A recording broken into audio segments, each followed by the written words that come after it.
Hello everyone, good morning to all. Hope you all are fit and fine at your homes. So students, firstly we will do pledge over COVID-19. So let's start with me. I commit to be vigilant and bear in mind at all times the risk to myself and my colleagues from COVID-19. I promise to take all necessary precautions that prevent the spread of this deadly virus. I promise to follow and encourage others to follow the key COVID appropriate behaviors. To always wear a mask or face cover, especially when in public places. To maintain a minimum distance of 6 feet from others. To wash my hands frequently and thoroughly with soap and water. Together we will win this fight against COVID-19. Thank you. Okay students, now we will discuss the next topic of the unit number 11, and the topic is place values of decimal numbers. So let's start from the book. Open the page number 96 and the topic is place values in decimals. ठीक है, तो decimals में place values कैसे लिखनी है students? You know that the place value of a digit gets multiplied by 10 as we move left. आपको पता है कि जब हम राइट से लेफ़्ट की साइड को जाते हैं, ठीक है, तो हमें अगर उनकी प्लेस वैल्यूज़ फाइंड आउट करनी है तो जितना टाइम्स हम लेफ़्ट साइड पे मूव हो रहे हैं उतने टाइम में आप जैसे एक स्टेप ले रहे हो तो 10 से मल्टीप्लाई कर दोगे, 10 से मल्टीप्लाई करते जाओगे, ठीक है. तो देन और divided by 10 as we move right. जब आप लेफ्ट टू राइट मूव कर रहे हो तो आप क्या करते हो, डिवाइड बाय 10. ठीक है students. So this is true of the digits on the right of the decimal point as well. So the first place on the right of the one place is the 10th place. ठीक है, जब decimal के बाद first place आएगी तो वो कौन सी होगी, 10th place. And the second कौन सी होगी, 100th place. And then 1000th place. ठीक है, 10th प्लेस को आप ऐसे लिखोगे, डिवाइड बाय 10. 100th को डिवाइड बाय 100 से लिखोगे और 1000th को डिवाइड बाय 1000 से लिखोगे.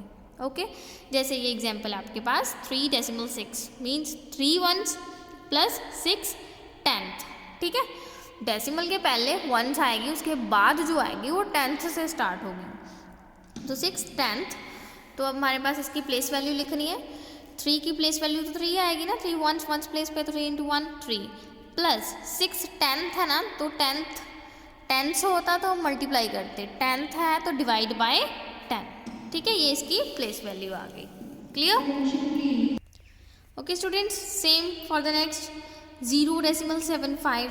It means 0 ones 7 10th and 5 100th. तो 0 की तो प्लेस वैल्यू 0 ही आएगी आपके पास. ठीक है, 7 10th है ना, तो 7 10th means divide by 10. 5 100th तो डिवाइड बाय 100. ओके, तो ये स्टूडेंट्स ऐसे इनकी प्लेस वैल्यूज आएंगी. क्लियर? एंड नेक्स्ट है हमारे पास equivalent decimals. What are the equivalent decimals students? Equivalent decimals क्या उनसे होते हैं?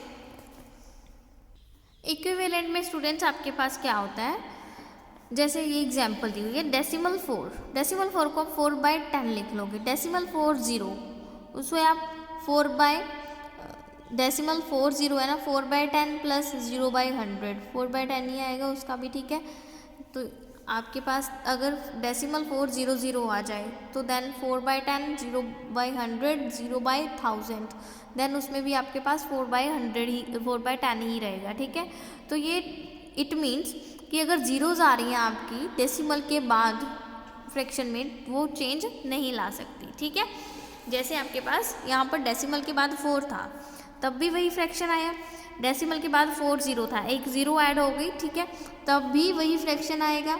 डेसिमल के बाद 2 zeros आ गई तब भी वही वाला फ्रैक्शन रहेगा. ठीक है, तो अगर आपके पास जीरोज आती हैं तो उनसे फ्रैक्शन चेंज नहीं होगा.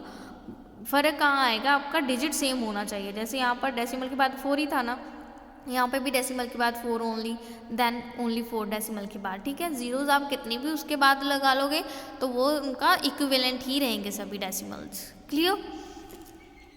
Okay. Zeros at either end of a decimal fraction do not change the value of a decimal fraction, ठीक है। अगर जीरोज आ रही है राइट साइड पे आपके पास तो वो फ्रैक्शन की वैल्यू को चेंज नहीं कर सकते, डेसिमल फ्रैक्शन को चेंज नहीं कर सकेंगे। क्लियर? नेक्स्ट है students comparing and ordering decimal numbers. आपने उनको कंपेयर कैसे करना है डेसिमल नंबर को, ठीक है, ऑर्डर में कैसे अरेंज करना है, तो वो हमने इसमें देखेंगे, ठीक है। तो अगर आपके पास सिंपल नंबर है स्टूडेंट्स 6 और 7, ठीक है, तो 6 ऑब्वियस स्मॉल है 7 से, तो इनके बाद आप डेसिमल लगा के कोई भी नंबर लगाते रहो। जब डेसिमल के हमारे पास जो डेसिमल के लेफ्ट साइड पे जो नंबर है वो ग्रेटर है, जो वाला वो डेसिमल वाला भी वही नंबर ग्रेटर होगा, ठीक है। तो compare decimal numbers, move left to right move करेंगे हम, ठीक है। लेफ्ट साइड से देखेंगे, जो लेफ्ट साइड पे बिगर नंबर होगा वही हमारा पूरा डेसिमल नंबर भी वही ग्रेटर होगा, ठीक है। Comparing the digits at each place, if the digits at a place are equal, compare the digits at the next place on the right, ठीक है। देखिए जैसे यहाँ पर है 2.5 2.1, तो आप लेफ्ट से स्टार्ट करोगे, लेफ्ट पे दोनों में 2 है अब, ठीक है। तो 2 और 2 ये तो दोनों इक्वल हो गए ना, इनसे आप अरेंज नहीं कर पाओगे, डेसिमल आ गया। देन डेसिमल के बाद कौन सा नंबर आ रहा है स्टूडेंट्स, आप वो देखोगे। अब डेसिमल के बाद यहाँ पर 5 है और यहाँ पर 1 है, तो कौन सा ग्रेटर हुआ, 5 वाला ना। So it means 2.5 is greater than 2.1। And same in the next question students, आपके पास क्वेश्चन है 47.39 और 47.35, आपने इनको कंपेयर करना है। तो सबसे पहले हम लेफ़्ट से स्टार्ट करेंगे। लेफ्ट में हमारे पास है नंबर 4 दोनों इक्वल हो गए। दैन ये दोनों 10th प्लेस पे थे, अब 1st प्लेस पे 7 ये भी इक्वल हो गए। दैन डेसिमल है उनके बाद, और 10th प्लेस पे यहाँ पे 3 है और यहाँ पर भी 3 है, ये भी 10th प्लेस भी इक्वल हो गई। 100th प्लेस पे यहाँ पर 9 है और यहाँ पर 5 है, and we know 9 is greater than 5. So 47.39 is greater than 47.35. Clear? Okay. And the next is decimals in money. Money में रिलेटेड आपके पास डेसिमल्स कैसे आते हैं, ठीक है। We know 100 पैसा is equals to 1 rupee, ठीक है। So 1 पैसा is 100th part of 1 rupee. 1 पैसा जो होता है वो 1 रुपये का 100th पार्ट होता है, ठीक है। 1 paisa is equals to 1/100 rupee means, अब आपने डेसिमल लगाना है, नीचे 2 zeros है 100 में, ऊपर 2 डिजिट पहले डेसिमल लगेगा, ऊपर 1 डिजिट है तो आपके पास आपने वहाँ पे एक 0 अरेंज कर लेनी है उसके पहले लेफ्ट साइड पे, तो it becomes decimal 01 rupee. Okay, clear? So hope you clear all the concept of this exercise students. Okay, thank you, have a nice day.